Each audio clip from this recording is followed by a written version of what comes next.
Yes. First question, please. Hi, I'm Frank from Dallas. This for Dr. Joe. In your latest Volume. And also a little slower. It's good. Frank from Dallas. This for Dr. Joe. In your latest book and also today, you said that the mind is the brain in action.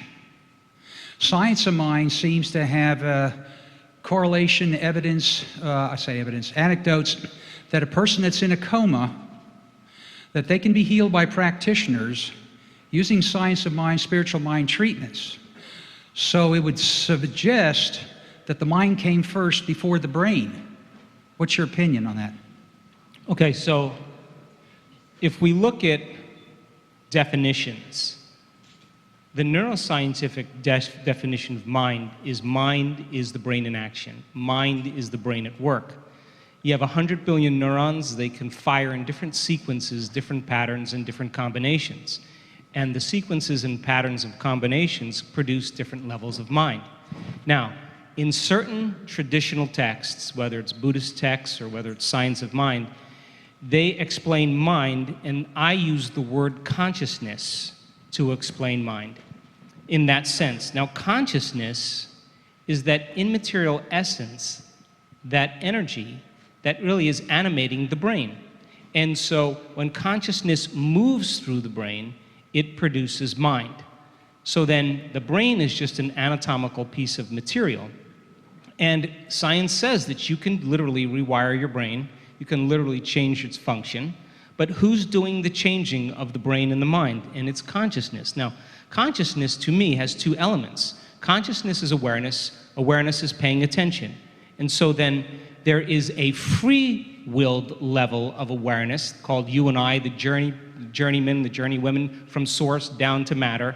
And we got to this level and we didn't go any further because tiramisu is here, so we stopped. Chocolate, too. So then all of a sudden we drink the wine of forgetfulness and we have to journey back to source. And then as we journey back to that objective consciousness then is the consciousness of the field, observing all of this into reality. So then when your consciousness turns inward and it begins to interact with this greater consciousness, you can't enter as a somebody. You can't enter as your personality. You have to enter as a nobody. And the element of taking your attention off your body, off your identity, off of things, off of places, and off of time, leaves you as pure consciousness. So then now, all of a sudden, the brain starts moving back into orderliness because the operator's gone, and all of a sudden, you start getting that kind of synchronization that takes place called coherence. So then, as the autonomic nervous system, which is a self-organizing intelligence, begins to create order where there's disorder, all of a sudden, the upscaling of biology begins to change. So consciousness, the free-willed you and I, is animating a body to produce different levels of mind. That objective consciousness, which is the field, is what we interact with. And so it would be a good idea then, if all of your attention is on your environment, to close your eyes and disconnect from your environment. To sit your body down and no longer allow it to move and be greater than your body, and really give up your appointments and your thoughts about the past and the future and find the present moment. And if you are going to create something by thought alone, then you have to become thought alone.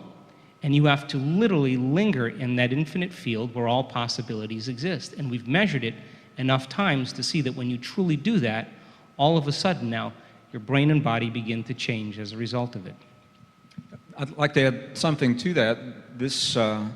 This field is so new that we're talking about. The discoveries that are being made so quickly that mainstream is not able to catch up with all the new discoveries. So we're still thinking about a mechanistic model, a mechanical brain. Consciousness is, science is still struggling with that.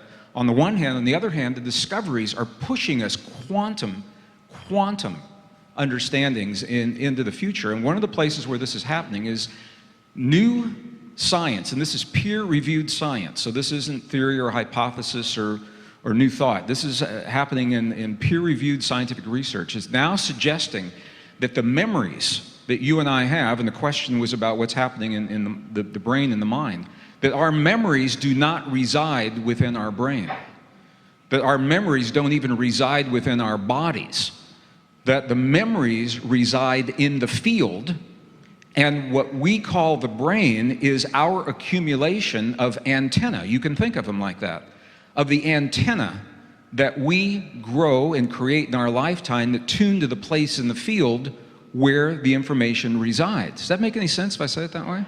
So, I mean, this is so real. This is so real. And I did a pre-conference workshop. We touched on this a little bit on Wednesday. Some of you, I think, are in the room here. This is so real.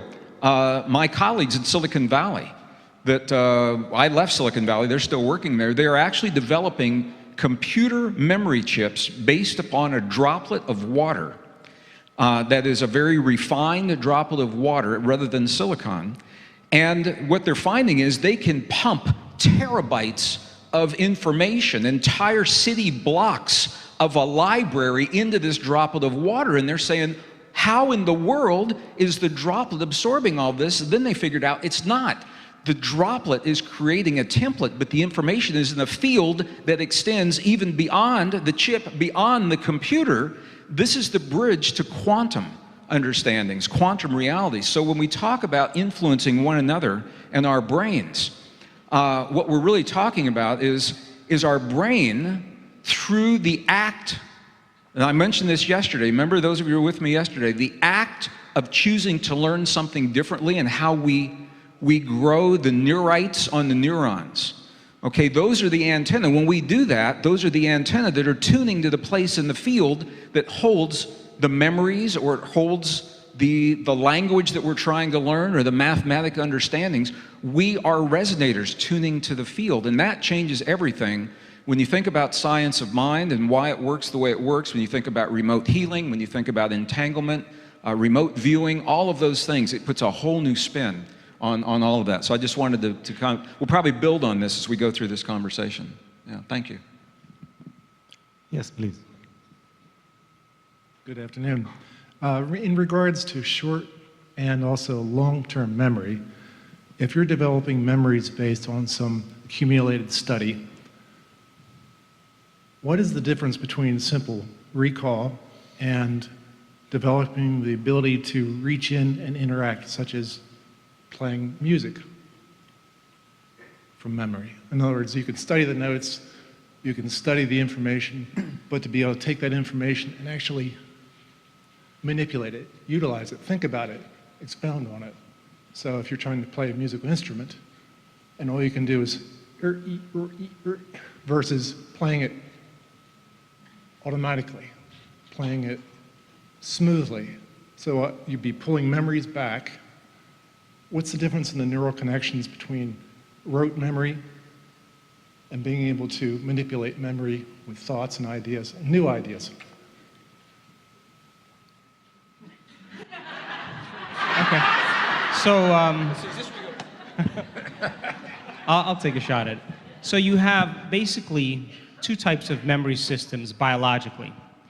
One is called declarative memories, and the other is called non-declarative memories. And declarative memories are memories that you can declare. And for once, science made it simple. They're also called explicit memories. They're the autobiographical self. And those particular memories come from semantics, things you learn intellectually, like phone numbers and facts. And then what's called episodic memories, things that you learn from experiences in your life. And so when you meet somebody for the first time, you talk about where you're from, where you live, the things you own, what you studied, who you know. And that kind of declaration is all about conscious awareness, and it's about, for the most part, the autobiographical self. But if you keep repeating something over and over again, as you've heard from the three of us in different ways, you begin to develop what's called non-declarative memories. And non-declarative memories are memories that you can't declare. In other words, you've done it so many times, you don't even know how you do it. And when you get to that level of expertise, you have refined and enriched neurological networks that are pretty much automatic programs. So then as you begin to develop non-declarative memories, this is the home of our habits, our skills, our emotions, our emotional reactions, and it's what's called implicit memories because they're pretty much functioning from the subconscious. Does that make sense? So then when you learn a skill, whatever it is, like music, and you reach a certain point where you get to a level of competence that you stop thinking.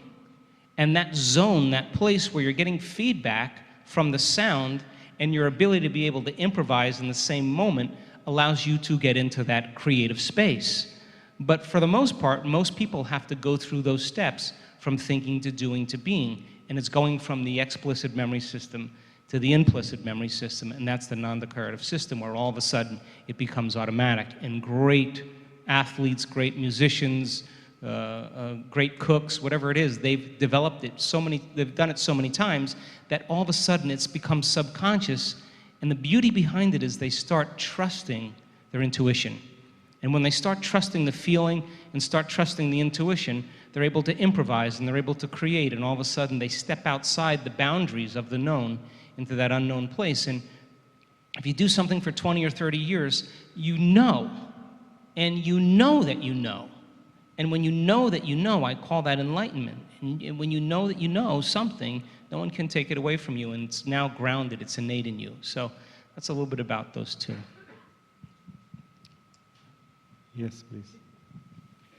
So my question is about the coherence. You're talking about the coherence in the brain, and a lot of us work with the heart math folks that look at coherence of the heart.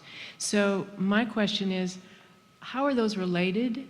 Are they connected? Is it a cause and effect, or? When you're talking about the heart and the brain, you're actually talking about coherence between the heart and the brain. Coherence, by definition, implies a relationship between two things.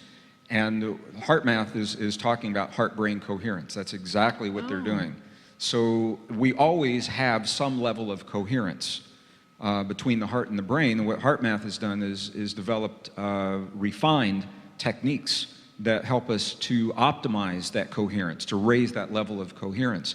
But it's every moment of every day, there's a conversation between your heart and your brain. It's happening right now. To the greater extent, your heart is speaking to your brain. To a lesser extent, your brain is communicating back to your heart through the vagus and the spinal cord, the nervous systems. And it's the quality of that conversation that determines the coherence that you're talking about between the heart and the brain. So when we are placing our emotion, or our focus, our awareness in our heart, okay, and then you begin, one of the techniques is to have a feeling of care, gratitude, compassion, appreciation. Those are the four under laboratory conditions that work really well. That's the key. When you begin to have the feeling, that's engaging your heart and your brain together, because often you're recalling an experience or a memory of compassion or appreciation or something, your children, your spiritual mentor, your cat, your dog. So you are using the heart and the brain, and it's all about this relationship, the coherence between the heart and the brain. So that's a long answer to a short question. The short answer is yes, they are related. So heart rate variability is a measurement of this. No, HRV, heart rate variability, is beat to beat. Right. When we first come into this world as young people, we have a tremendous heart rate variability. That means the time between one beat and the next varies with every heartbeat, and it gives us that variance. That's called heart rate variability. That gives us the ability to respond quickly to the new world that we've just come into, to know if the stovetop is a hot burner or if that's a friendly dog or not. And as we age, not for people in this room probably, but typically what they say is we become set in our ways, is the term.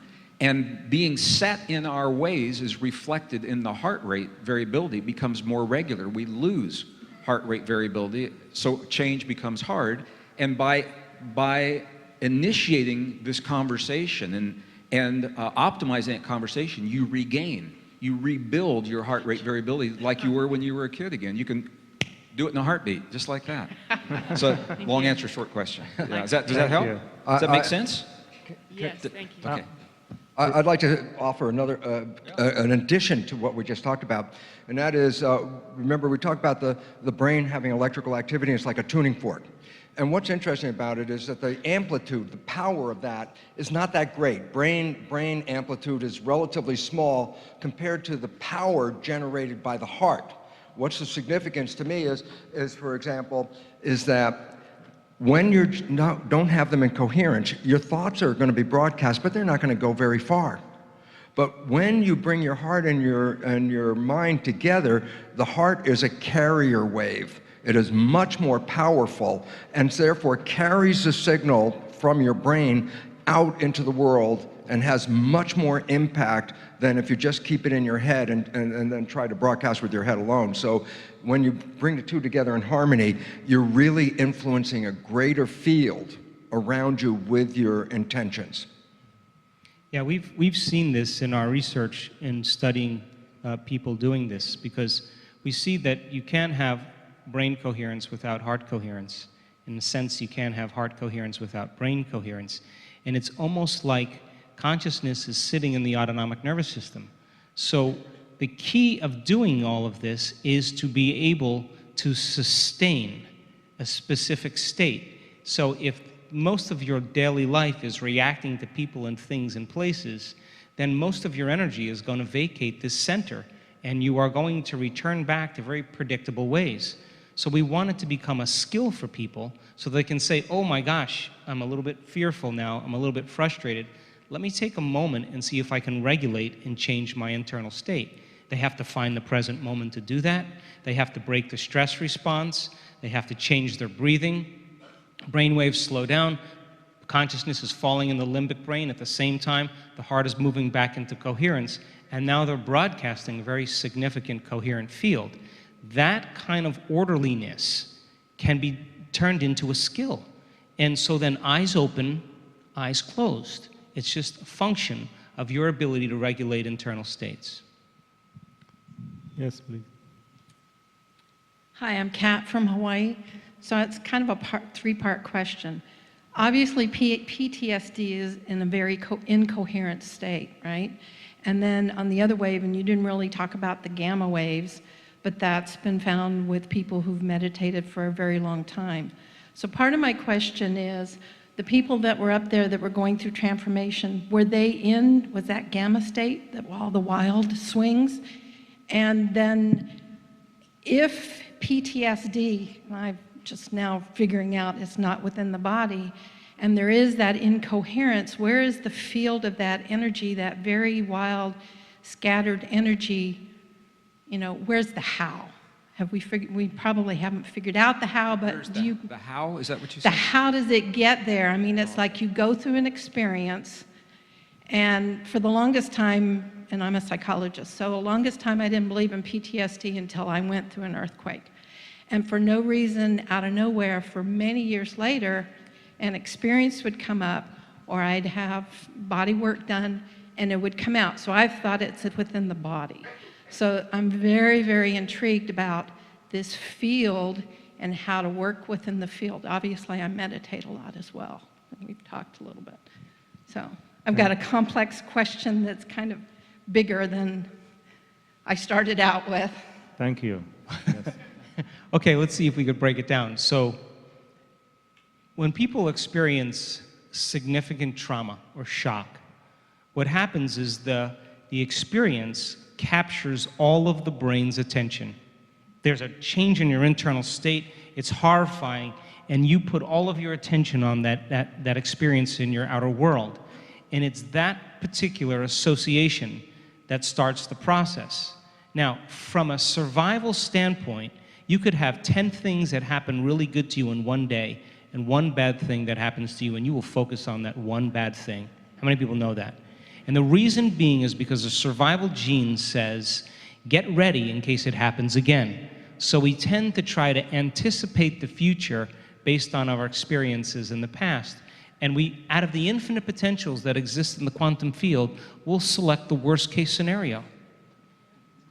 And we'll prepare ourselves for that event, because if the worst thing happens, we have better chances of survival if anything less occurs. Does that make sense? So that what people then do then is they have a traumatic event and they replay the event over and over again in their brain. And as they keep recalling the event and they keep reviewing it, they're producing the same chemistry in their brain and body as if the event was occurring. And the body is the unconscious mind. It doesn't know the difference between the actual experience in their life that creates the emotion and the emotion that they're fabricating by thought alone. To the body, it's exactly the same. So the body is re-experiencing the event over and over again, and it's the redundancy of that cycle that begins to condition the body as well as the brain to live in the past, because now the trauma is existing in that implicit memory system that we just talked about. And all the talk therapy, all the counseling, all of that stuff is not going to change it, because it's using just the declarative memories. So we've seen a lot of vets in our work heal themselves from post-traumatic stress disorder, and a lot of energy psychology and EFT and EMDR, the energy psychology techniques, are addressing that implicit memory system in the body as well as the brain. And if you look at a functional scan of someone with post-traumatic stress disorder, it's called the ring of fire on a SPECT scan. The whole entire brain is lit up, and that person is literally way out of balance. So in that state, what they're doing is they're constantly scanning the environment in anticipation of anything that's going to come close to that past experience. Now, when you get it right, you say, you know, you guys need to hang out with me because I'm so smart. But what happens when it doesn't happen?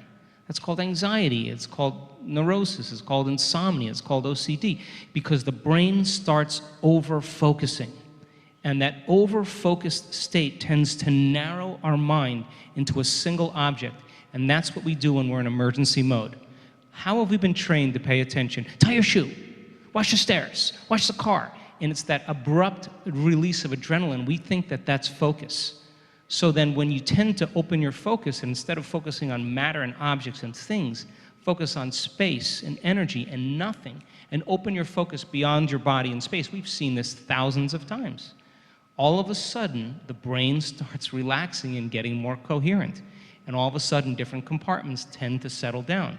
So then the person then who's scanning their environment, anticipating that event to occur, if an event even is remotely close to that experience, in anticipation of it, their perception already is releasing the chemistry as if it's in the event, and they'll return back to that same person at the time of the trauma. Does that make sense? So then, what's happening in the brain, what's happening in the field? Well, there's a complete disorderliness that's taking place consciously, in consciousness, in energy, in neurocircuitry, in neurochemistry, in hormones, in genetic expression. The person is way out of balance. And so then the process then is to start creating order and having them get beyond those emotional states. And I always say, forget the event. Forget it. Just work on the emotion. And we have seen this in so many people that have healed themselves of cancer and all kinds of conditions and rare genetic disorders. They got beyond the emotion, and when they got beyond the emotion, the body was finally liberated. And all of a sudden, they're perceiving a whole new landscape that they could never see because they're no longer looking at their future through the lens of the past. Well, that's right. You want to say something? Still the feel part, how, when you talk about it goes into the body, how does it get to the field? Well, the field is where the information is stored, but the body is where it's processed, it's where it's interpreted. So the antenna. And it's just like Joe said, this is what's so interesting. When something hurts us, okay, so now you have a memory of a hurt. That's a neural connection, a series of neural connections. So what do people typically do? They replay that again and again. And how could they do that to me? And how could somebody betray me like that? And how could, every time you do that, you're strengthening those neural connections. And the techniques that Joe's offering in his programs and some of the ones that we're working with, I've seen indigenous people do this in their own way because they have the same problems. They just don't call it science. But they have to find a way. You shift the focus so that you stop reinforcing that memory so that those neural connections weaken and eventually they'll begin to break. It's called the pruning. That's the pruning of those connections, and you strengthen and reinforce other connections. So you don't change what happens, but you change how you respond to what's happened. Thank you. I'd just like to add something that's real interesting, and Joe brought up, and so did my dear brother. How are you? I wanted to bring it up because Joe talked about it. And when he showed you the EEG pictures and you saw all the vibrations at all the different frequencies, think about it this way also. Every input, sight, smell, sound, taste, temperature, It's always being recorded right now. If something threatens you, really threatens you, the brain will take a picture at that moment of all the inputs that just came in at the same time. The significance is now what it's going to do is use that as a reference. If any combination of those inputs show up, pattern recognition, it doesn't have to have all of them, just a couple of them. A smell can all of a sudden engage the whole response again. So the critical moment, at that critical moment, there's like a photograph of every input at that moment, and then the system says if any of those come back in, and especially the more in combination, the more the system is ready to react at that moment. So I just wanted to bring it up because most of us had some kind of experience, a sound, a smell, or a taste, all of a sudden brings back something. And I say, why did it bring it back? Because a memory was so critical at that moment that just one of those inputs can elicit it. It's like a person who works in a shop cuts his finger on the saw. And of course, that's powerful trauma at that moment. What's the point? If he's just walking down the street and all of a sudden there's a sound of a saw, he'll immediately, just pull his hand like this. Why? Because the reflex says, the saw, the pain, pull it back. So you're scanning, once you have that stress, you are scanning for any combination of frequencies in that environment that will replicate that same condition again. And it's really critical because it's always on scan. And just to add one other thing, because we didn't answer the one part about gamma.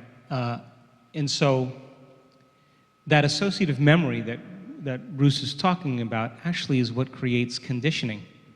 And conditioning is all built on the past. And so as you start to condition the body emotionally, you're conditioning the body into the past. So now you could only perceive equal to how your brain is wired and how you're really emotionally experiencing. So you will sweep the environment all the time. And anything that's even the slightest association is going to begin to create the exact chemistry that brings you back to that past event. Does that make sense? So then behaviors follow and everything else. So in PTSD, I would say then the person really becomes disconnected from the field. I would say that they have certain areas of their brain that shut down that don't allow them to access information because by very nature of the trauma, those dormant areas of the brain is no longer functioning like a superconductor. It's no longer an antenna that's picking up, sending, and receiving information. So then as people tend to open their focus and they understand that there's a field around them, it's the process of opening their focus that begins to allow them to connect to the field and start downloading data. And I'll give you a simple example. We had a woman that came to our event in February. It's a terrible story. She was raped by 4 men when she was 19 years old. And for her entire life, she couldn't have a roommate. She never had a partner. She had night terrors. She couldn't sleep. She had terrible insomnia. She tried hypnosis. She tried acupuncture. She tried psychotherapy. She tried everything to try to heal it. And for 50 years, she went through this. And we had a particular meditation where I was asking them to become nobody, no one, no thing, nowhere, and no time, to become pure consciousness and unfold as an awareness into this infinite space, this infinite field where all possibilities exist. And she wasn't going to be her identity, she wasn't going to be her memories, or she was just going to be a thought and possibility, tuning in to information. We had her brain hooked up to the scan, and in the middle of the meditation, she got a lightning bolt of energy coming right into her nervous system, and with that energy was the message, I sent 4 angels disguised as rapists into your world to heal you. And the moment she got that information, it was over. Over from that moment forward. So that's tuning into information, and the inner experience is so profound that it really begins to erase the past experience, and it's not an insight, it's an epiphany because it makes it all the way into the body. And that's when people begin to heal because now they're tapping in. You saw those downloads. They're tapping into data. Now, gamma is superconsciousness. And when the sympathetic nervous system, which is normally used for ejaculation or orgasm, or it's used for fight or flight, When that sympathetic nervous system actually starts to work very well with the parasympathetic nervous system, when they start lining up, what happens is instead of energy being released out during an orgasm or energy being consumed during digestion or being chased by an animal, or turning on the fight or flight response, instead of that energy being released out, it's released up. And when it's released up, the energy is ejaculated up into the brain. And when that occurs, there's a gate at the brainstem called the thalamic gate. And that gate basically opens up. And once that gate opens up, all of a sudden that energy moves right up through that thalamic gate, right through that reticular activating system, and activates the higher centers, and the brain goes into gamma state. In gamma, what typically happens is a person has an experience that they won't forget, that it's so profound, the brain is so ignited with energy that they can't forget that moment. And I showed one slide of the Kundalini. That brain was in gamma at that time because that energy was being released. And if that emotion is stored in the body, then the body literally is in the past.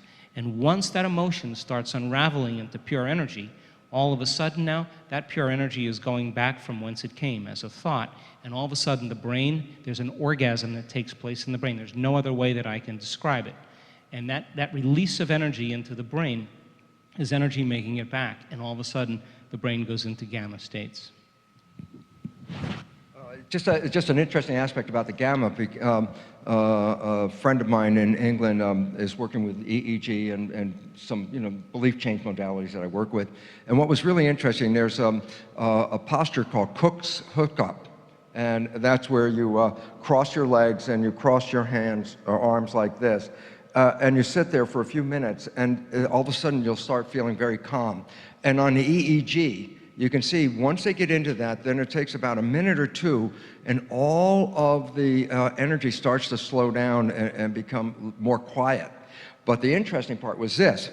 He would then, after they were into this state, he would say to the person, now come from your heart in love. Just bring love and come from your heart in love. 70 seconds, it turns out almost exactly every time, 70 seconds after their directive to start to come from their heart, gamma appears out of nowhere and shoots up way above all the other energies at that point. And it's a real exciting moment because it said, once you're coming from that love, in that moment of relax where everything was calm, gamma shoots right out of your head like that. So, and that's the important energy that Joe was talking about. And it's just like, I don't know, this is a mature audience, it's just like making love. You got to get in the mood first. And you got to calm down, you got to get, we're a mature audience, you got to relax. And then you get excited, and that's exactly how it works. And so when you open the heart, that energy is moving right up towards the brain because the efferent fibers are going to open up those centers. Do you need a break or?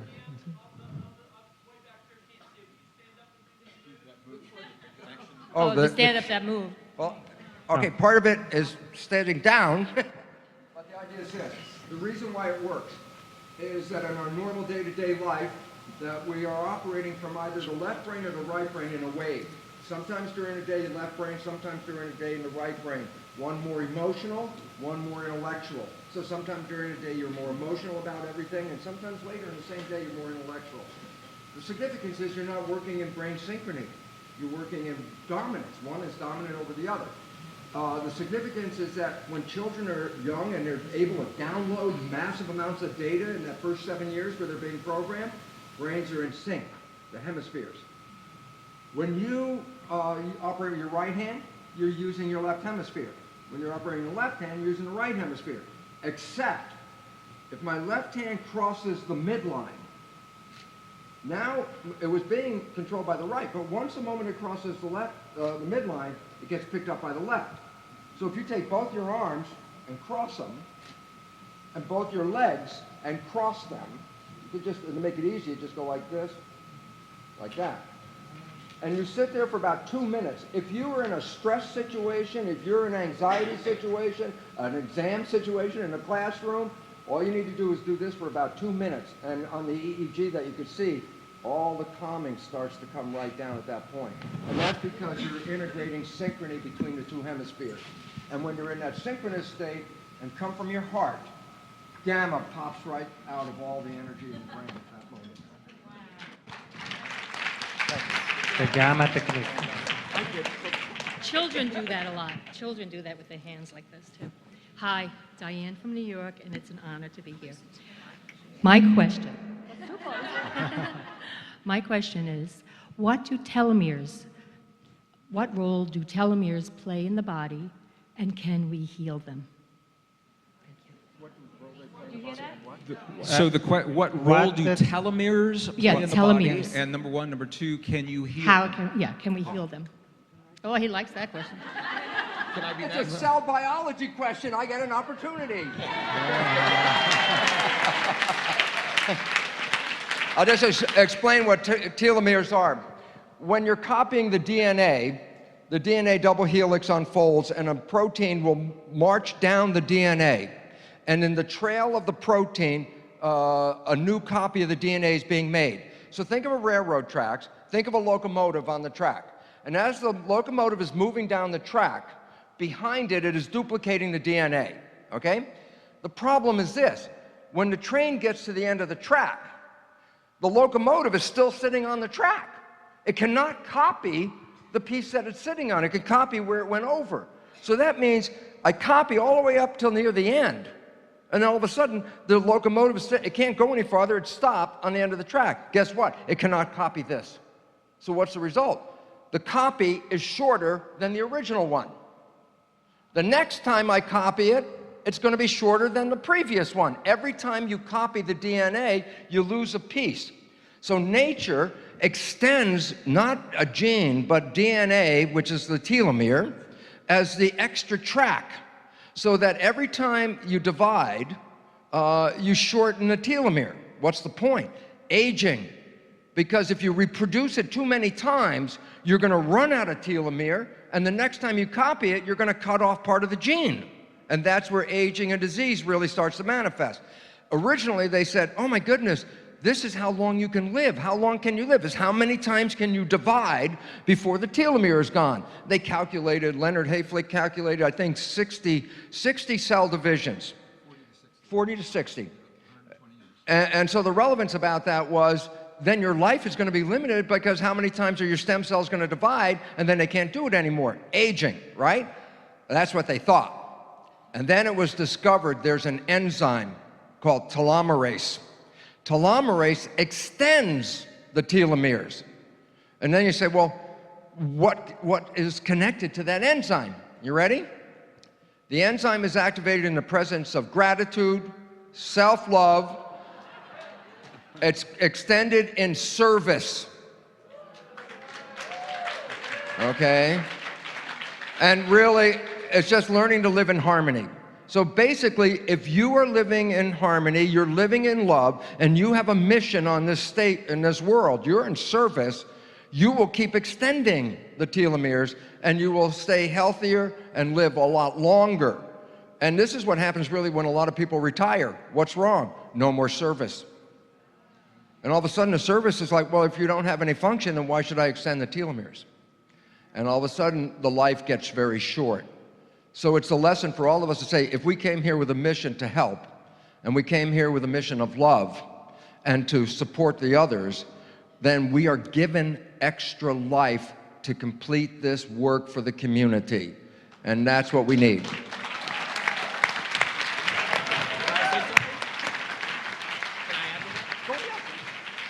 So this is one of those places, all three of our work touches upon this, and we do multi-day programs individually, and so today we get to, all three of us together, to chime in on these things.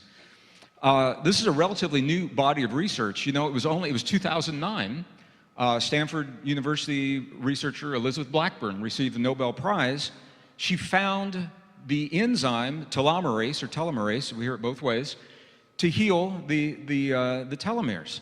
But here's the thing, and I want to be really clear about this. It's so hot. You know, when something new is discovered, everybody jumps on it commercially, and they try to do all kinds of things with it. And you're being bombarded. If you're on the internet, you're being bombarded with ads for health supplements and things like that that claim, and what they say is, they will heal your telomeres. Well, maybe they do, but here's the deal. Here's the deal. I'm just going to back up a little bit. the way, and I'm going to describe this just a little bit differently. If any of you, nobody wears tie shoes anymore, but if you have shoes with tie lace, not Thailand, but if you have shoes with tie shoelaces, so you know the little plastic caps on the end of the shoelace that keeps them from fraying. You all know? Yeah, that's what the telomeres do on the end of the DNA. When the cells divide, every time the cell divides, a little bit of the telomere is brittle, it breaks off, but that's okay because you got some left, and then it happens again, and you still got some left, it happens again, you got some left. The limit, the Hayflick limit, is 20 to 40 cell divisions, which is about 120 years. And so the idea is, now scientists are saying, well, if we can just activate that telomerase to heal the telomeres, people can live forever. Well, here's the problem with that. The way that the telomeres are designed, it's nature's way of eliminating some cells in your body that you do not want to live forever. Okay, if you have cells in your body that are, for whatever reason, not replicating properly, that's a cancer cell, or that's some kind of a disease, and the telomeres will keep those. Yeah, well, the telomeres will keep those from living forever.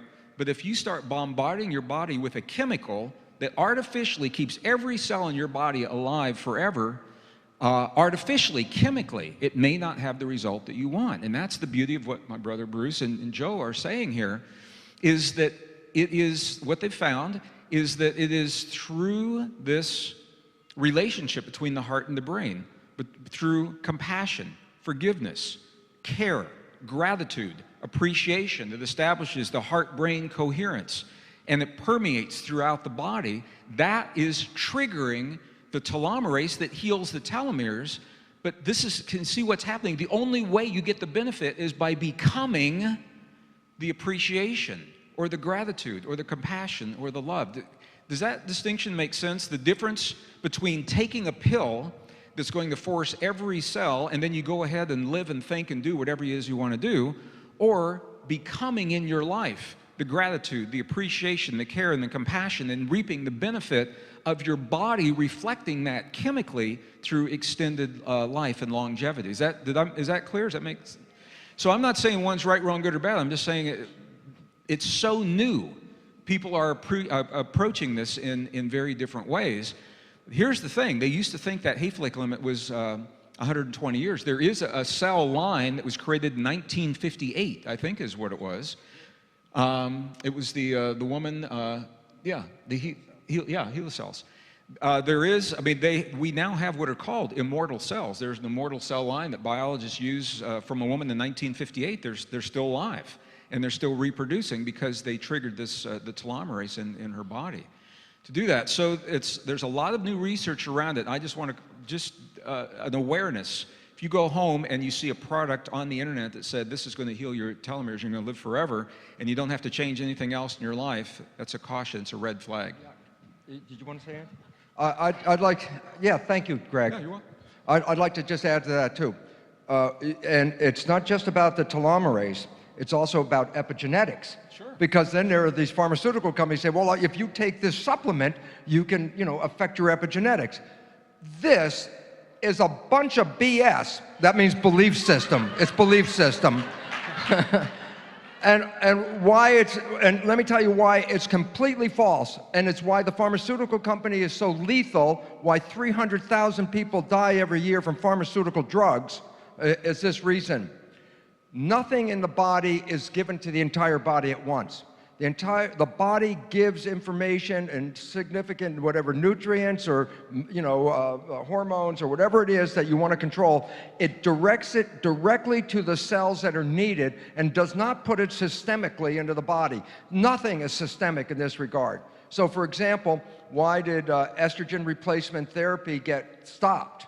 And the answer is, because the whole idea is, well, if I put this estrogen supplement in your system, it's going to affect your reproductive system and your moods and all that. It's going to be great. And the fact is this.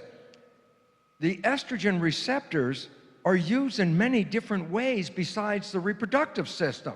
It's used in the vascular system of the heart, and also in regulating blood flow in the brain. It has nothing to do with the reproductive system at all. It's just another use for estrogen in another local place. The relevance is if you put systemic estrogen in and you say, I want it to affect the reproductive system, the fact is, yeah, but it's also going to the heart, and it's also going to the brain, where estrogen has a completely different function. That's why men have estrogen as well. It's not just the reproductive system. So the pharmaceutical company always irritates me with the idea if you find something new like epigenetics or new telomerase, immediately says, oh, we'll find a chemical and put it in there. I said, well, what happened when you put the estrogen in? Well, the intention was to go to the reproductive tract and help through menopause. And I go, yeah, but what else happened? Well, it went to the heart and it went to the brain. It affected the blood vessels, and guess what? It causes stroke and heart attacks. And that's why they stopped the hormone replacement therapy.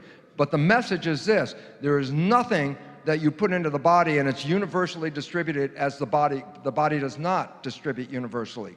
It is very precise and very specific. So there's no general, I just take a chemical and all of a sudden I'm better. That's actually where I use the term loosely. Side effects. They call them side effects. I want to give you a very simple truth. It is not side effects. Those are direct effects. There are no side effects. So last thing is, if you're interested in some of the studies, check out Dean Ornish's work, where he took a group of men with a prostatic propensity and taught them how to emote, taught them how to move their bodies differently, how to make different choices, how to find the present moment. And in a very short amount of time, not only did they upregulate genes for health and downregulate the genes for prostatic cancer, but in addition, he noticed that the telomeres actually lengthened in the cells by about 10%. That means they got 10% of their life back. And one guy was up to 25%, which means now he got a little bit more of a sentence, a longer life. And Greg and I have talked about this, and I think Bruce and I talked about it once too this last year. We want to measure telomeres in our workshops. I want to measure them because I want to see if people can actually change their lifespan. I want to see if they can actually change it by doing exactly what we're doing. And if we can, it's like the 4-minute mile. It will just become the present belief.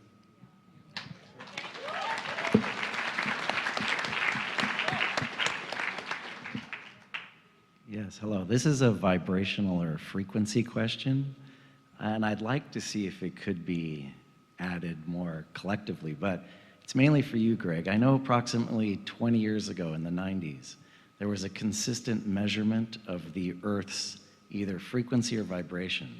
Now it's more than double. I'm curious if they looked at how there may be a pattern in the changing of the Earth's vibration with discoveries of internet, or even again, as if the Earth is moving into a alpha, Earth is moving towards gamma. And the effect that has, because I know we've been seeing it, I heard it's possibly 16% or whatever. I'm not sure how I'm not a scientist, but I'd love to hear you speak on that, and I'd like to know if there's any biological or other possible correlations that relate to this vibrational increase. And the sun and the heliosphere, do they interact with this? That's 3 questions right there. Well, is it Earth? Is it only Earth, or is it again heliosphere? Because the sun and the Earth are linked. So Man, that's 4 questions. Okay. Okay, I understand. What's your name? Anirudhan. Thank you. So the question, I'll just begin. The field that you're referring to, in 1958, the first satellites were launched in the orbit around the Earth to see what's happening on our planet. We didn't know. We were guessing, but we didn't really know. And one of the things that was discovered was that there is it's called the Schumann cavity resonance, is the technical term, that envelops the Earth, and immediately it was kind of hush-hush because the military began using it for communications. So you don't see a lot in the open literature. See more now, not as much as you did, or more now than we did back in the 90s. So this is Schumann cavity resonance is what it's called, and it's not a single frequency.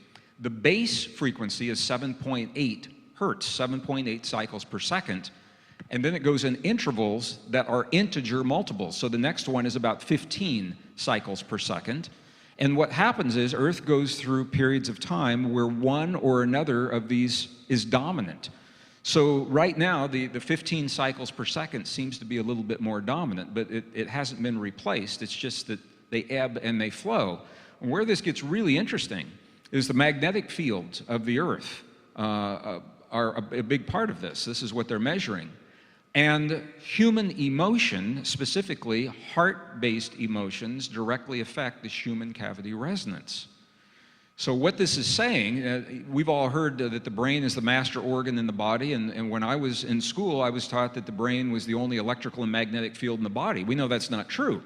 The heart has an electrical and a magnetic field that's actually stronger than the brain. They work together. They work together. So that is a little background, and the reason this is important, 9/11 taught scientists how deeply this relationship between humans and our planet actually goes. This magnetic field, this human resonance, the magnetic field, it's so important. Scientists measure it every 30 minutes. Our satellites send the data back because it affects everything is linked to this field. Every blade of grass, every hamster, every goldfish, every CEO of every corporation, every leader of every nation. There is no them and us. There's a we when it comes to this field. So they want to know what's happening with the field. One day, the satellites showed this big spike. I mean, it was like off the charts. I wish I had the slide. I'd show it to you here. Off the charts, and scientists said, you know, what on earth? What on earth is happening on Earth to create this spike? And they laid it on the calendar, and it was 9 a.m. Eastern Standard Time, September 11th, 2001, 15 minutes after the first plane hit the first tower of the World Trade Center. They feel that it took about 15 minutes for the media to carry the images around the world through television and through the satellites. And now what they attribute that spike to, this is why I'm sharing this, is hundreds of millions or possibly billions of people simultaneously seeing these images or having a heart-based experience, the strongest magnetic field in the body.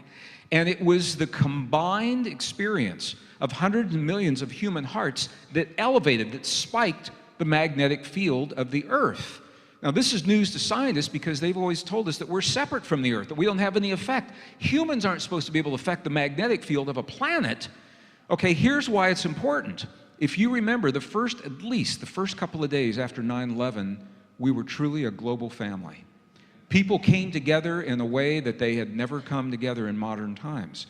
Scientists attribute that to a high magnetic field. The higher the field, the less aggressive we are. This is the relationship.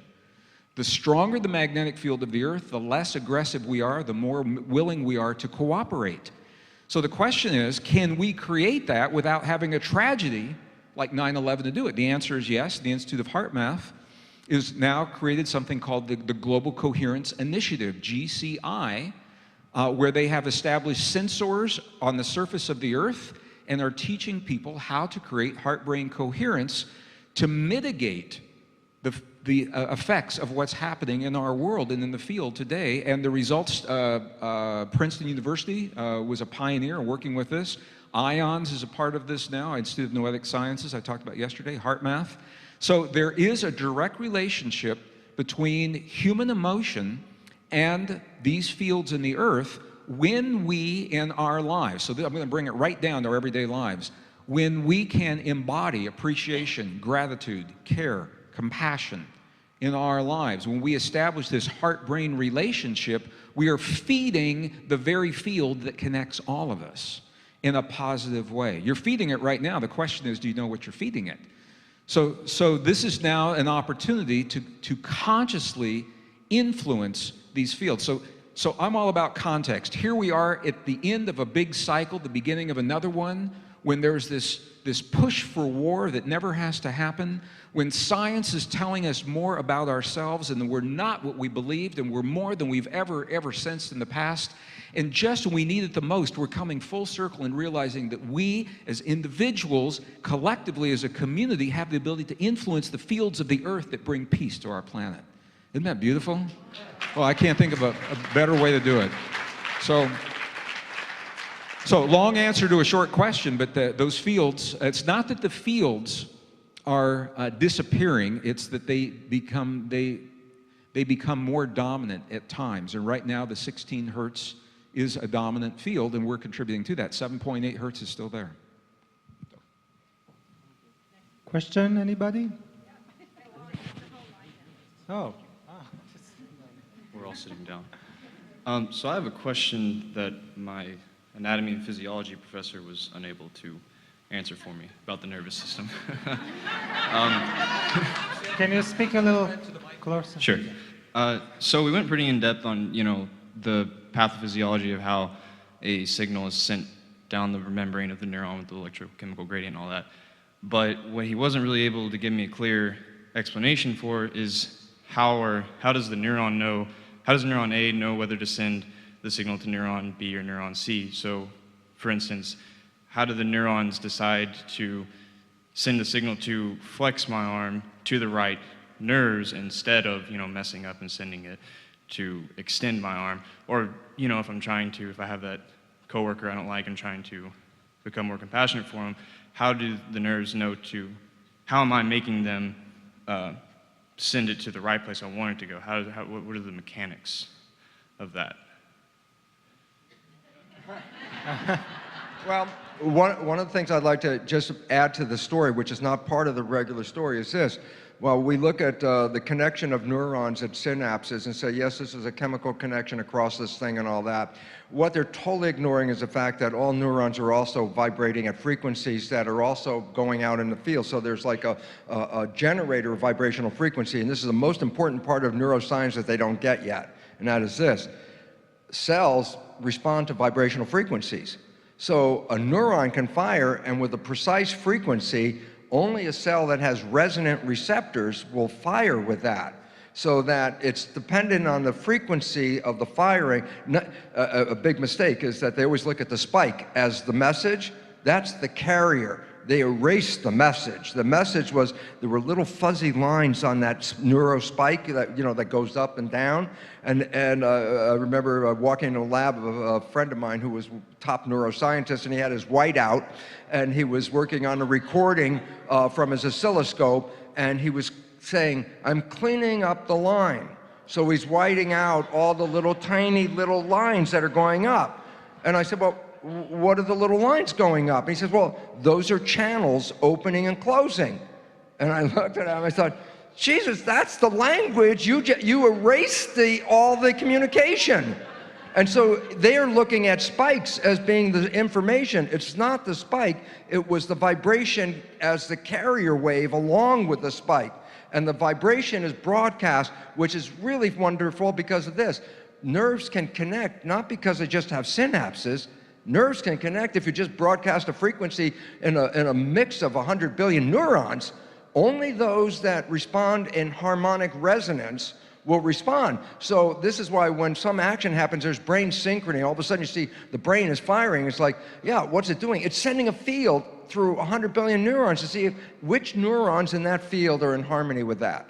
And that's the ones that are going to be activated. So when you restrict yourself to communication as a synapse, and a communication as a spike, you've lost the message, and you've lost the ability to understand how can 100 billion neurons be integrated without being wired together as well. Wiring together is good, habit, pattern, really good, but there's a lot of communication that's not wired at all. That's the antenna. That's the antennas, the receptors are responding. And this is so far beyond the conventional neuroscience because they're still locked into chemical, physical, communication, and the spike being the message. When I say no, spike is that something was sent, but you just erased what the message was. Yeah. So you can look at it one of two ways, just to add to what Bruce said. If you're a materialist, then you'll see certain neural connections taking place that are learned. You crawl, then you walk, and then you grab a fork, and then you miss your mouth a few times, then you figure it out, and then you grab a glass and you pour it upside down, and you go through this whole learning process where you're really pretty much navigating in an environment. And so when we use our senses, for the most part, to interact in 3 dimensions in reality, we have learned behaviors and learned pathways that are really a reflection of behaviors and actions and choices, etc. But if you look at it from an immaterial standpoint, when you look at it that we are vibrational beings, that all of a sudden now the nervous system acts as a conductor of information, and it's the harmonics or the information that's being downloaded into the nervous system that's carrying the frequency of the message to the cell, and it's that frequency that's actually activating the cell. It's actually interacting by light and information. And it's that light and information that's happening faster than the speed of light that makes this look so natural and so fluid, because that invisible field of energy that's surrounding your body is really you. And you are really much consciousness with an energy that's animating that body like a puppet. And so then as you begin to tune into information and get beyond your senses, this is where it gets exciting. Because now you're interacting with the quantum field where all possibilities exist. And all of a sudden, you will tune into information. You saw the downloads. We've seen this time and over again. That downloading of data is actually reorganizing neurocircuitry to be more sensitive to energy, more sensitive to information. And when a person has a full-on sensory experience without their senses, imagine that. What would happen right now if your senses were heightened by 25%? Everything you were seeing, everything you were smelling, everything you were tasting, everything you were hearing, everything you were feeling. If your senses are heightened, so is your awareness. And if your awareness is heightened, so is your consciousness. And if your consciousness is heightened, so is your energy. So all of a sudden now, you're downloading vital information because you're no longer a materialist. And that's what's integrating and upscaling, for the most part, all of our biology, right down to the cell, right down to the DNA, all the way down. There's receptors that are so much more sensitive to electromagnetism than they are to chemistry, and it's just not a coincidence that they're there. Can I just like that, just if I could, just to add on to what you just said, because there was a study at University of London by a physicist by the name of McClare, and he said, we know that cells respond to chemical signals, but we also now know they respond to vibrational signals. And when he did the physics of, well, which is a better form of signaling in regard to the receptivity of the cell, it turns out a vibrational signature is 100 times more efficient in communicating information than is a chemical signature. And secondly, as you just said, Joe, the speed of that connection of electrical signal versus a chemical signal, the electrical signal is infinitely fast compared to the movement of a chemical in space. And he came to the conclusion, he said, when you understand the comparison of two signaling methods, they're not even related in the sense that the energetic communication would be highly selected above the chemical communication. But the chemical communication is the interest of the pharmaceutical industry, and they have repressed the information about energy in the field because you cannot sell it in a tablet or a capsule, and they have no use for it. This is one of the reasons I love coming to these conferences, because the questions you all are asking can only be answered by acknowledging that we're more than we've been led to believe in the past. So, yeah, so were you with me yesterday when I did my program in here? Were you in this room? Yeah, I saw you a few years ago in Dallas as well, so that was, okay, that was a treat. well, thank you for that. And so the reason, and when I started our Q&A the way I did, talking about that the memory is not in our body, it's not in our brains, it's in the field. Did you see the slide, or the little quick time movie that I did of the neuron growing the neurites very, very quickly? This is going to answer another question that came up a little earlier here in this Q&A session about the difference between mechanically doing something and doing it with feeling and emotion. I'm a guitar player, and so I relate to this as a guitar player. But you can relate it in any way. It is, and I'm going to say this again, it is the act of us, our desire, the emotional desire of choosing to become more, to expand who we are more than we were, 5 seconds ago. That is the biological imperative. That's the trigger that your body must now do what it needs to do to make that happen. And one of the places that happens is when we are developing the antenna, growing the cells. Once those networks, once those neurons have responded to us in those 72 hours, and some people do it even faster, then we are now tapped into the place in the field where it makes sense. You're playing the guitar like all those who have come before, who have tapped into that same place, or you're solving mathematic problems, or you're painting like Michelangelo, because now you are tapped into that field. but it's the emotion. This is the difference between learning mechanically. You could sit down and just learn mechanically to go through. My father and I took guitar lessons when I was 6 years old.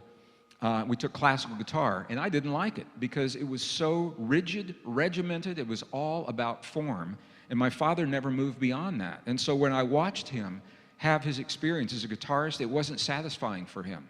It was all about sitting perfectly, never allowing this hand to touch the, and everything, and then he'd put the guitar down and walk away. And when I began doing this, and I allowed myself to go a little bit further, once I could feel the emotion of tapping into that, that's where the difference is, I think, between the mechanical, rote reproduction of something and when we begin to improvise and step outside of the box. But the only way we're going to get to those understandings is by embracing what the best science of today is telling us. And it's telling us that we're not confined to these bodies, and our memories are not confined to our brains, and that our bodies are receptors for what's out there. And I think that's what this Cryon Conference is all about. We're learning more about out there as well as what's in here. So I hope, does that help answer the question you've heard from all three of us? Absolutely, yeah. And I just have one quick question. I'm sure you can maybe answer briefly. You have to ask the moderator. Thank you. Another chance. But just one last thing about that is that if you view your body from a quantum perspective as gravitationally organized light and information, then the memory is in the field and within you because you are in the field. So it's your biology is a downward causation of what's happening in that field. And so there's fractal patterns that are happening all the way down. So I think it's, looking at it both ways and seeing that our biology is a reflection of that, it kind of unifies those two principles. Yeah, but one of the implications of everything we're saying, and we talked about this a little bit in some of our longer programs, it means that when the universe taps you on the shoulder with a creative impulse, whatever that is, to create a new piece of music, to start a new development program, teach young people in a different way, a new diet, art, music, new innovations of nutrition, whatever it is, you're given a gift in that moment. And if you don't choose to embrace that gift and act upon it, if you say, okay, I'm busy now, maybe I'll do it in a year, if you don't do it, somebody else is going to do it. Because it's in the field and other people are reaching out there. They're saying the same thing. They're saying, what can I write? How can I contribute? What is it I can share in this world right now? That is their impetus for their antenna to grow, and they're reaching for the same place in the field. I'm just going to tell real quick a true story. A friend of mine, keyboard artist, amazing artist, had a piece of music. It was so beautiful. He would never let it go because he said it's not ready for the world yet. And so he would go and work in a bar and make some money for 6 months, go back in the recording studio, he'd work on it again. No, it's not ready yet. He'd go work in a bar and wait tables, another 6 months. One day, he picked me up at the airport at LAX to take me to an event. We turned on the radio. His song was on the radio. He said, that's my song. I said, no, it was your song. It was your song 2 years ago when the universe gave it to you. You didn't embrace it, so somebody else, it wasn't his words, but it was his melody that someone else picked up and put their own language to. So if you don't embrace your creative impulse, this is why I'm sharing this with you. If you don't embrace your creative impulse in the moment, when you get that hit, that's the universe saying, we need what you have to give to the world right now. And if you don't embrace it, somebody else is going to. That's what I wanted to say about that.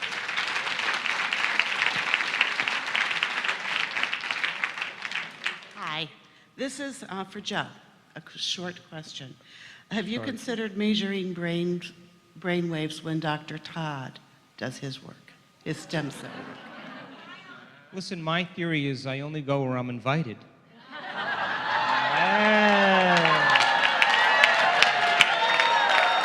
So if you invite me, I'll come.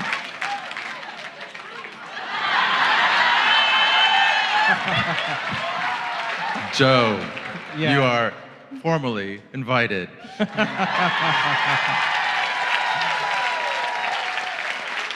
Look, I love to measure. I love to see the effects. And if it adds another piece to the puzzle and we understand something greater, of course. And it may not just be quantitative EEGs. It may not be HRVs. It could be all kinds of saliva samples and blood samples and everything else to put it together. Yeah, yeah. So Joe just gave me permission to tell you a secret that we can't tell anyone else. But you're in my living room, right? This is my living room?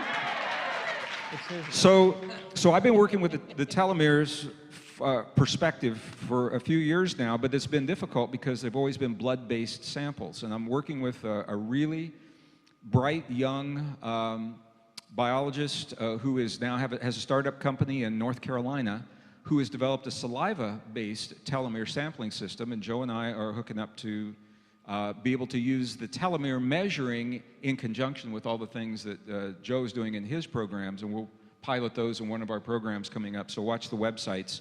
So we'll now be able to correlate all of these things, the biology that Bruce is talking about, the epigenetic factors, the meditation, the heart-brain coherence from HeartMath, and its effect on the telomeres. And to the best of my knowledge, this has never been done before. So that's why we're excited about doing all this together.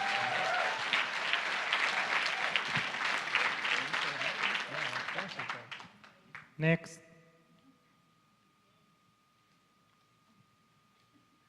Buongiorno. Bonjour. I'm here representing the children. I drove across 5 states and traveled many light years to be here with you today, to breathe your air. And I am certain I am not speaking for myself to say that you 3 and Cryon represent the new Fab 4 for our generation. You're bigger than the Beatles.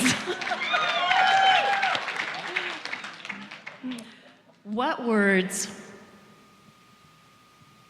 succinct and essential, do you have to offer to us to take back to the millions of children that we serve of this new earth?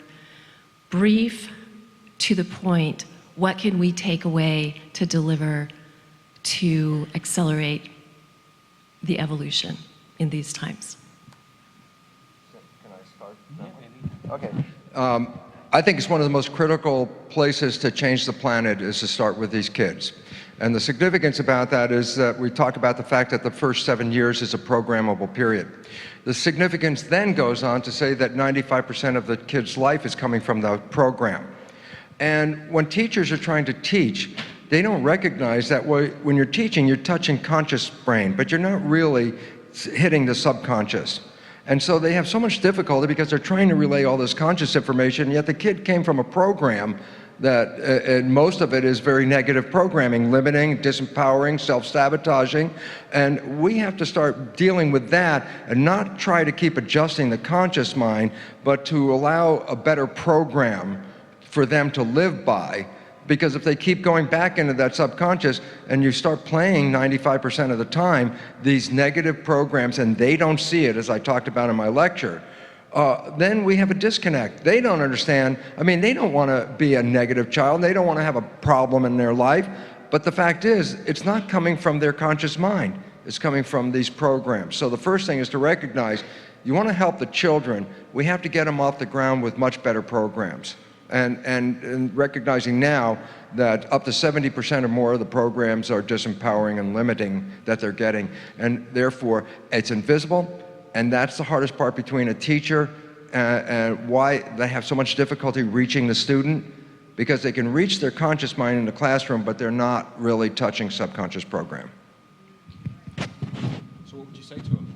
What would I would say, start listening to what's coming out of this community and start to recognize you want to deal with the issue, then stop playing at the top level and let's get deeper into this thing right now and own this reality of the subconscious and start to recognize that's where we need to work. And you can change the subconscious, and therefore we have the opportunity to recreate the civilization we have by reprogramming from the bottom up.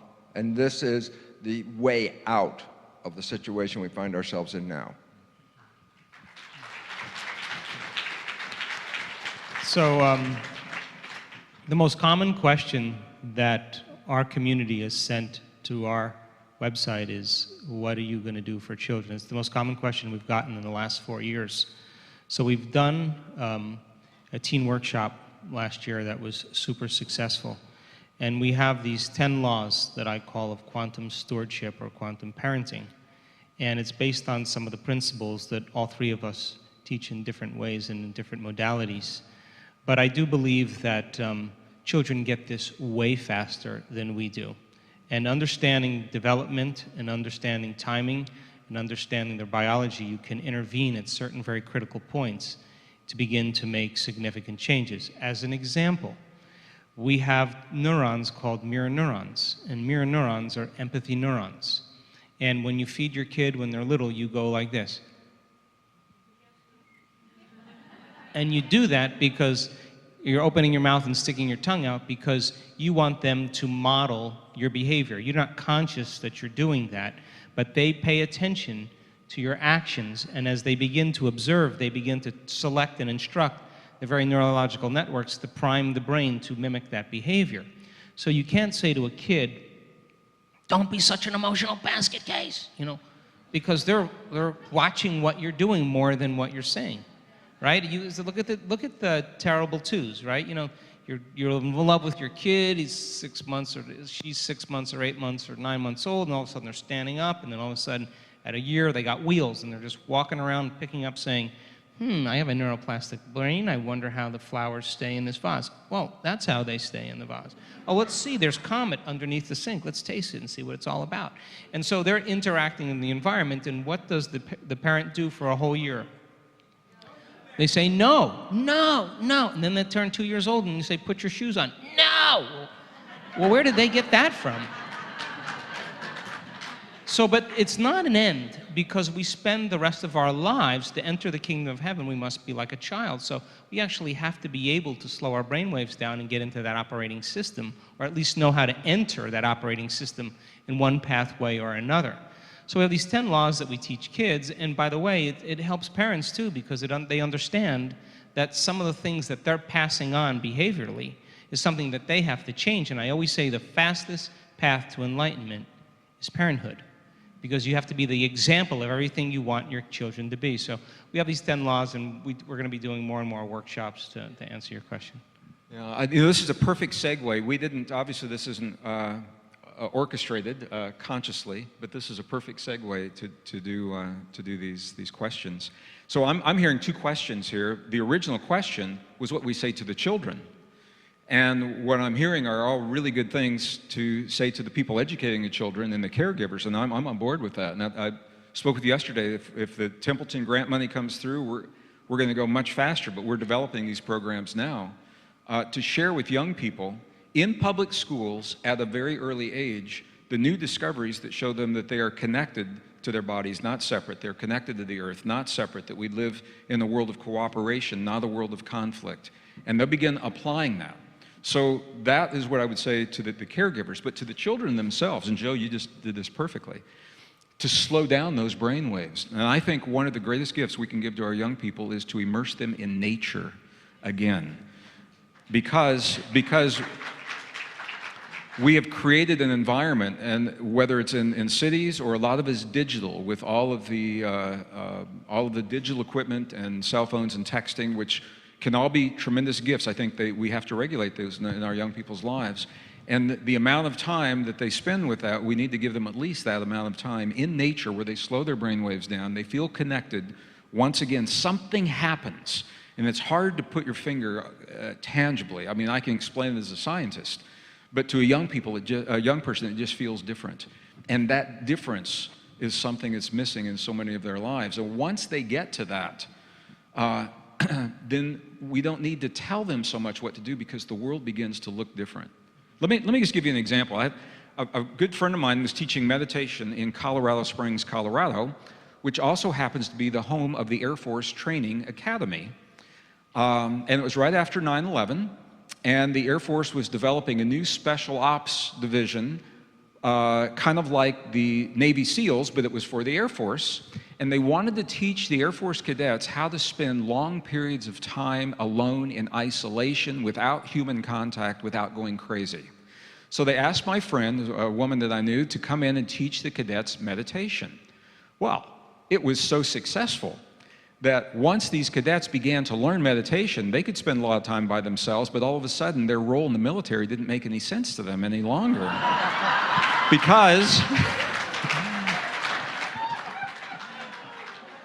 The reason is because once they were in this space, they slowed down their brain waves. They're out in the field, in a foxhole or wherever they are. They're in nature. They go into meditation. They say, my God, there's something else out there. There's a whole world out here that for many of them became more real than what it was they were training for. So needless to say, the Air Force terminated the contract that my friend had of teaching meditation, at least that form of meditation.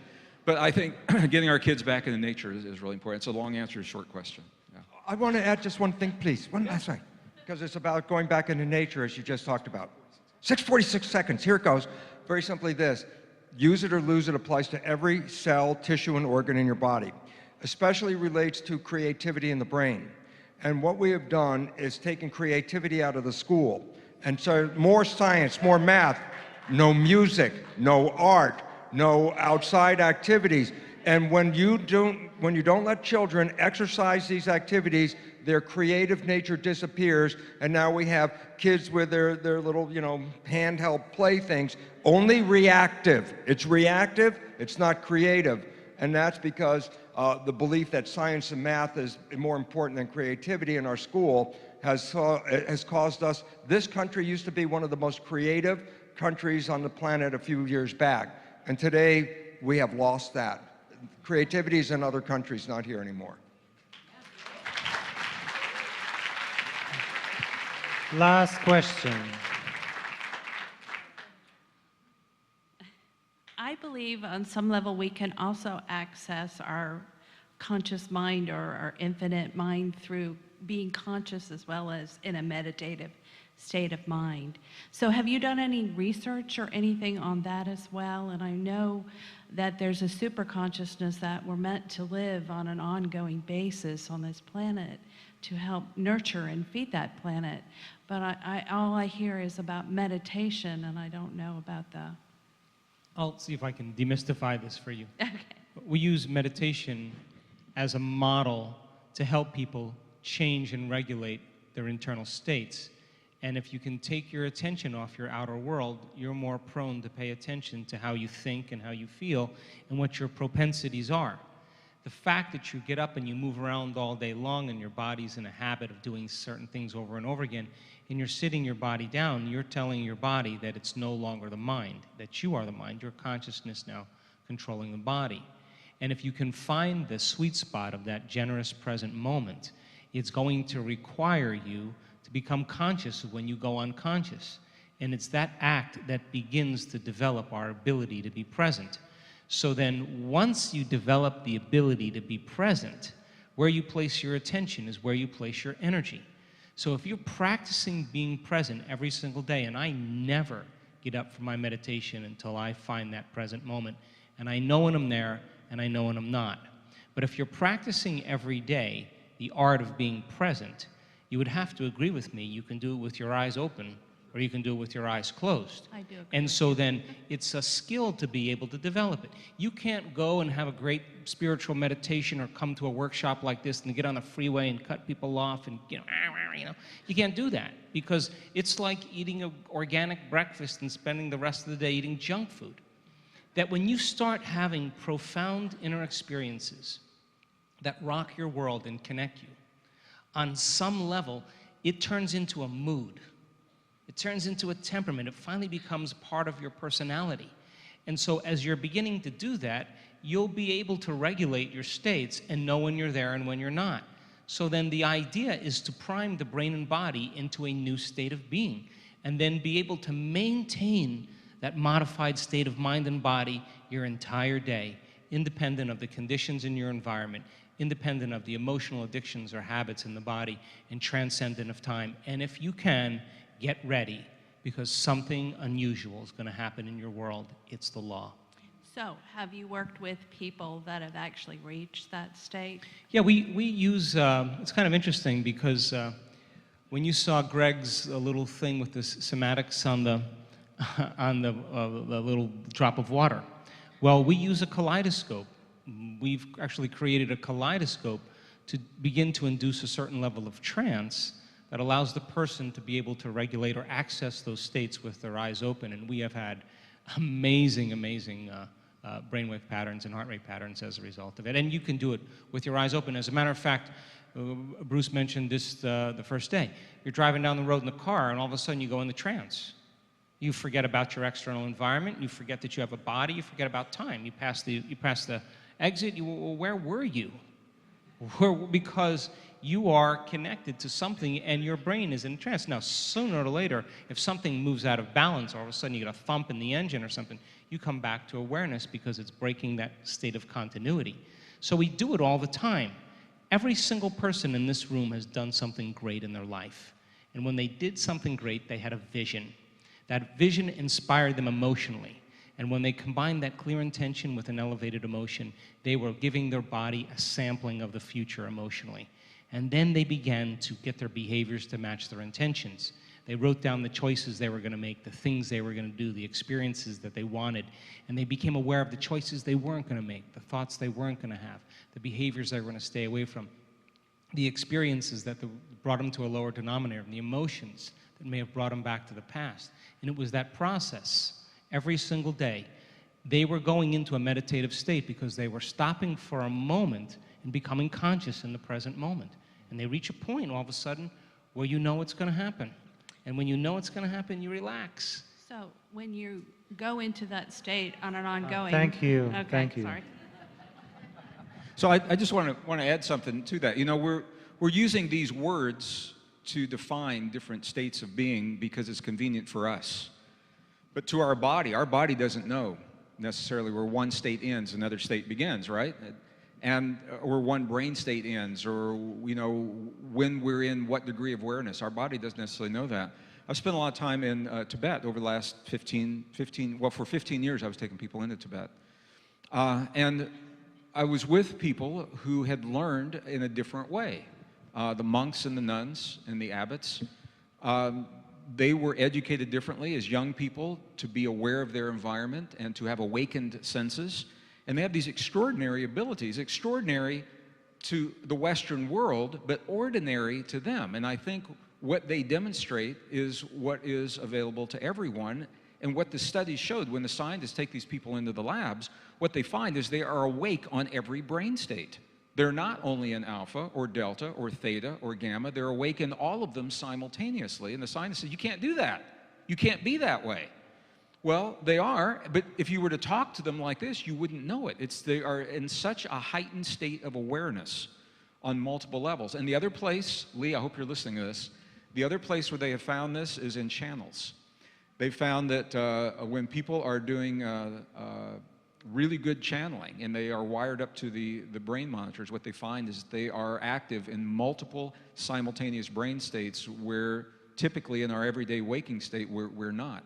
So I think it's about a way of being. We're learning about a way of being, and we're coming at it from a society where we have been taught to focus in a certain way on the outer world. So the meditation is a path to help us to become aware that something else is there, but ultimately it's about something that we be, a way of being, rather than something that we do. And I think we're all moving toward that being right now. That's where we're going. I think this entire room, myself included, first of all, I just want to say you all have been such an amazing family to be with this weekend, such a sweet audience, so generous with your hearts and so willing to open to new ideas and allow us to share them with you. And I am deeply, deeply appreciative, and I think I can speak for my colleagues here, that I sense when we go out into the world, and whoever you go home to, and please thank whoever you go home to for sharing you with us for these days. But my sense is you are going to go home in a heightened state of awareness, and people will notice. They might not be able to put their finger on it. They'll say, something's different. You seem like really happy, really vibrant, really awake, really alive. You look younger. Your telomeres are bigger. What did you do? You changed your medication. Yeah. And my sense is when somebody asks, you come home from a conference like this and people say, so, how was your conference? What'd you do? You know, it's hard to say one thing that you did. But my sense is if you can simply live every day in your lives, whatever this time together is meant to you, then other people get it. And that's how they get it. So thank you all. We love you all. Thank you. Very much. Yeah. Thank you. Okay. I also would just like to close with this. I can't express the joy that I have with mi amigos here. And it's such a unique opportunity, and I really want to thank Lee and Elon. Thank you so much for not just bringing us and allowing us to share our love together, but to bring this audience in. And that makes it all work. So thank you so very much. Thank you.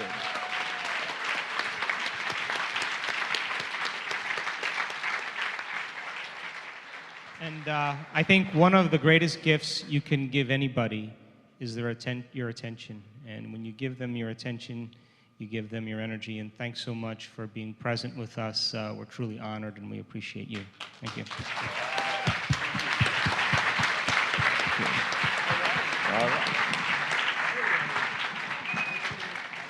Of course, we're not. Thank you, Dr. Bruce Lipton, Dr. Joe Dispenza, Gregg Braden,